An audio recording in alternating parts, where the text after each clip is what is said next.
Petrol விலை ஏறப்போகுது. உலகமே ஸ்தம்பிச்சு நிக்குது. ஹார்மூஸ் நீரிணையை ஈரான் மூடிட்டாங்க. அடுத்து போர் தானா? ஒரு நிமிஷம் இதை கேளுங்க. கடந்த 50 நாளா அமைதி இல்லாம இருந்த ஹார்மூஸ் கடல் பாதை இப்போ முழுசா முடங்கிடுச்சு. நேத்து தான் பாதையை திறக்கிறோம்னு ஈரான் சொன்னாங்க.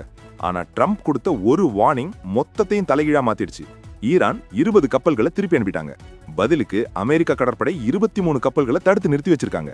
ரெண்டு பக்கமும் செம டென்ஷன். நம்ம ஊர் பெட்ரோல் பங்க் வேலையில இருந்து அத்தியாவசிய பொருட்களோட விலை வலிக்கும் இதுல தான் இருக்கு. இது வெறும் கடல் போர் இல்ல, நம்ம பாக்கெட்லயும் கை வைக்கும். புதன்கிழமைக்குள்ள அமைதி பேச்சுவார்த்தை முடியலன்னா மீண்டும் குண்டுமழை பொழியும்னு ட்ரம்ப் மிரட்டல் விடுத்திருக்காரு. இதுக்கு பதிலடி கொடுத்த ஈரான், அமெரிக்கா பண்றது போர் நிறுத்த ஒப்பந்தத்தை மீற செயல்னு கொதிச்சு போயிருக்காங்க. 13% வரை குறைஞ்ச கச்சா எண்ணெய் விலை இப்ப மறுபடியும் எகிர ஆரம்பிச்சிருக்கு. உலக பொருளாதாரம் இப்போ ஒரு நூல் இழையில தொங்கிட்டு இருக்கு. வார புதன்கிழமை தான் உலகத்தோட தலையெழுத்து தீர்மானிக்க போகுது. ஈரான் அமெரிக்கா இடையில போர் வருமா? உங்க கருத்தை கமெண்ட்ல சொல்லுங்க. உடனுக்குடன் அப்டேட்ஸ் தெரிஞ்சுக்க லைக் பண்ணி சப்ஸ்கிரைப் பண்ணுங்க. அதான் சொல்றேன், பெட்ரோல் விலை ஏற போகுது.